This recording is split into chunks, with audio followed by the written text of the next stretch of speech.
You will be told you can't complain because you're Islamophobic. The term is already being introduced into the culture as if it was an accusation of race hatred. Clearly, we need to just say over and over again, Islamophobia is intolerable. It can never, ever be justified. And we have to continue with a zero tolerance approach. The government in the UK is currently considering a new draft law making it illegal to be Islamophobic. They don't use the term in the draft of the law, but they're making a law. They're currently working on this draft of a law to make anti-Muslim hate illegal. And we're going to get into the details of that law and the controversy that's surrounding it a little bit. But first, it brings to mind an old clip by Christopher Hitchens, a famous atheist author. He died in 2011, but in 2009, he warned about the whole Islamophobia issue. Let's take a look. Or give it to your deadliest enemy and pay for the rope that will choke you. This is very urgent business, ladies and gentlemen, I beseech you. Resist it while you still can, and before the right to complain is taken away from you, which will be the next thing. You will be told you can't complain because you're Islamophobic. The term is already being introduced into the culture as if it was an accusation of race hatred, for example, or bigotry, whereas it's only the objection to the preachings of a very extreme and absolutist religion. Watch out for these symptoms. They are not just symptoms of surrender, very often ecumenically offered to you by men of God in other robes, Christian and Jewish and smarmy ecumenical. These are the ones who will hold open the gates for the barbarians. The barbarians never take a city till someone holds the gates open for them. And it's your own preachers who will do it for you, and your own multicultural authorities who will do it for you. Resist it while you can. And if you wonder what will happen if you don't, look and see how a cricket team in Middlesex in England had to change its name by force last week because it was called, and had been for years, the Middlesex Crusaders. Look and see how stories about little pigs can't be taught to children in English schools anymore, lest offense be taken by the religion of peace. Resist it while you can.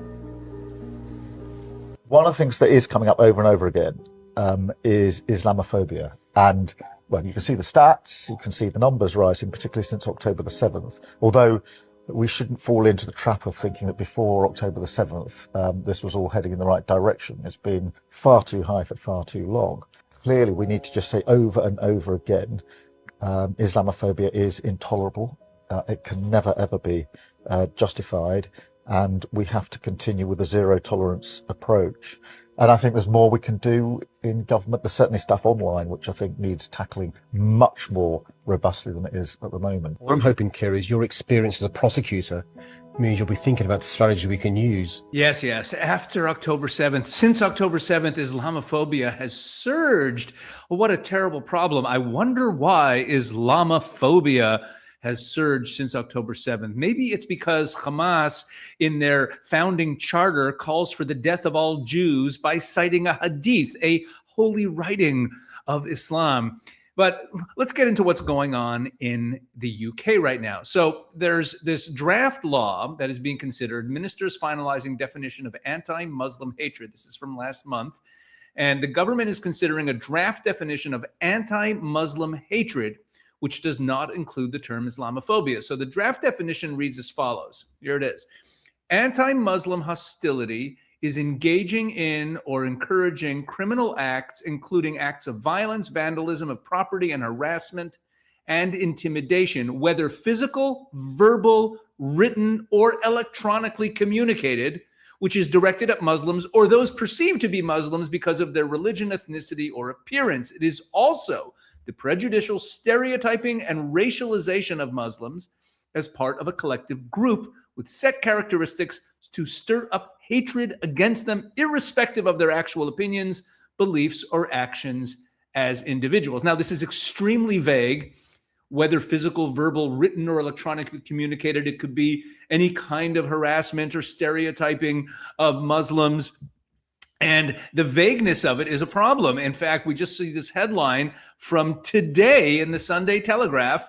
And the day that this is being recorded, during the Iran protests, it says here that Islamophobia law risks silencing Iran protests in England because the Iranian regime is a Muslim regime.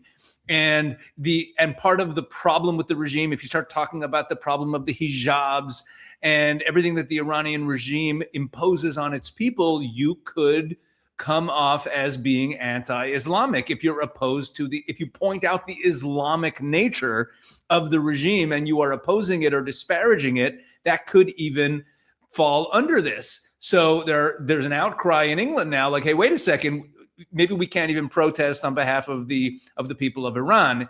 And also, it was reported a few months ago that the Christian and Hindu leaders in England have been calling out this draft law because any criticism of Islam could be criminalized under this law. And if they're spreading their own faiths or talking to their children or talking to their communities about the dangers of going to a different faith, and if they end up criticizing Islam in the process, they could be found liable under this draft law.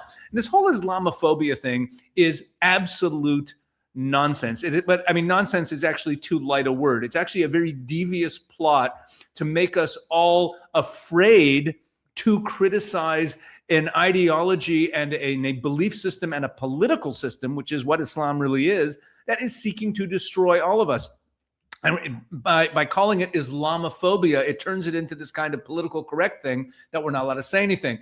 You know, what Keir Starmer said there in that piece at the end of that video, that Islamophobia has surged after October 7th. It brought this to mind, that in Australia, there is this outcry by the Muslim community and by the liberal left. Islamophobia has surged since the Bondi attack, meaning the Muslim jihadist terrorist attack that slaughtered Jews at Bondi Beach in Australia. So here you have this guy, Aftab Malik, writing in The Guardian that Australia's Muslim community should not have to endure the abuse because there's been a surge in Islamophobia ever since the Bondi Beach attack. And this, of course, reminds us all of Norm Macdonald, the great comedian who passed away a number of years ago, where he tweeted famously, "What terrifies me if ISIS were to detonate a nuclear device and kill 50 million Americans. Imagine the backlash against peaceful Muslims." Look, this whole Islamophobia thing, like I said, it's a scam. It's designed to make us afraid to call out Islam for the danger that it is. And bottom line, is anyone out there attacking Muslims? Do we see any anti-Islamic terrorist attacks taking place? The whole thing is designed to make us afraid to speak the truth about what Islam is, about the danger that it is. So don't buy into it. Islamophobia is a scam.